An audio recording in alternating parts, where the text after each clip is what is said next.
ঢাকা বিশ্ববিদ্যালয়ের উপাচার্য অধ্যাপক ডক্টর মামুন আহমেদের পদত্যাগ ও নিউ মার্কেট থানার ভারপ্রাপ্ত কর্মকর্তার পদত্যাগ সহ দাবি না মানলে কঠোর আন্দোলনের হুঁশিয়ারি দিয়েছেন ৭ কলেজের শিক্ষার্থীরা। ২৭ জানুয়ারি বেলা ১৫:১২টার দিকে ঢাকা কলেজ ক্যাম্পাসে এক সংবাদ সম্মেলন থেকে দাবি আদায়ের ৪ ঘণ্টা বেঁধে দেন তারা। আমাদের যে ২৪ ঘন্টা সময় আছে সেটা একটু আমরা সংশোধন করলাম, সেটা হচ্ছে ৪ ঘন্টা হবে। ৪ ঘন্টার ভিতরে বিকেল ৪টার মধ্যে প্রবেশী মামুনকে পদত্যাগ করতে হবে।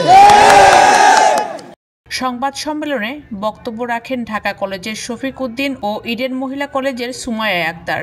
তারা বলেন, সোমবার বিকেল ৪টার মধ্যে ডাবির উপাচার্যকে পদত্যাগ করতে হবে, নিউ মার্কেট থানার ভারপ্রাপ্ত কর্মকর্তাকে পদত্যাগ করতে হবে, না হলে ৭ কলেজের শিক্ষার্থীরা কঠোর কর্মসূচি ঘোষণা করবে। আগামী ৪ ঘন্টার ভিতরে এই হামলাকারীদেরকে শনাক্ত করে বিচারের আওতায় আনতে হবে। যদি না নেয় ৪ ঘন্টা পরে Dhaka college, Titumir college, ৭ college সহ আমরা কঠোর কর্মসূচি। এর আগে ঢাকা বিশ্ববিদ্যালয়ের অধিভুক্ত সরকারি ৭ কলেজের শিক্ষার্থীদের সঙ্গে ঢাকা বিশ্ববিদ্যালয়ের শিক্ষার্থীদের সংঘর্ষের ঘটনায় সোমবারের সব পরীক্ষা ও ক্লাস স্থগিত করার পর এবার ৭ কলেজের সব চূড়ান্ত পরীক্ষাও স্থগিত করা হয়েছে।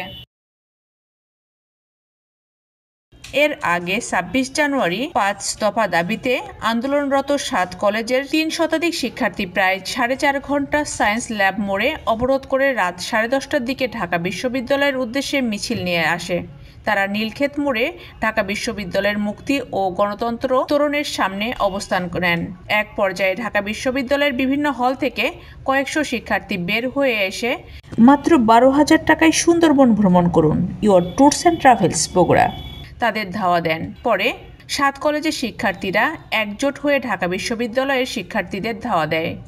এতে উভয়ের মধ্যে সংঘর্ষে অন্তত ৪০ শিক্ষার্থী আহত হওয়ার ঘটনা ঘটে। ৭ কলেজের শিক্ষার্থীর অভিযোগ, ৭ কলেজের সমস্যা ও ভর্তি আসন সংখ্যায় কমানোর বিষয়ে ঢাকার প্রো ভিসির কাছে গেলে তিনি অশোভন আচরণ করে রুম থেকে বের করে দেন। তিনি শিক্ষার্থীদের বলেন, ৭ কলেজের বিষয়ে তিনি কিছু জানেন না। শিক্ষার্থীরা আরও অভিযোগ করেন, এ বিষয়ে ২১ দিন আগে তাকে স্মারকলিপি দেওয়া হলেও সেটি পড়েননি। ৭ কলেজের শিক্ষার্থীদের চেনেন না বলেই তিনি আক্রমণমূলক ব্যবহার করেছেন।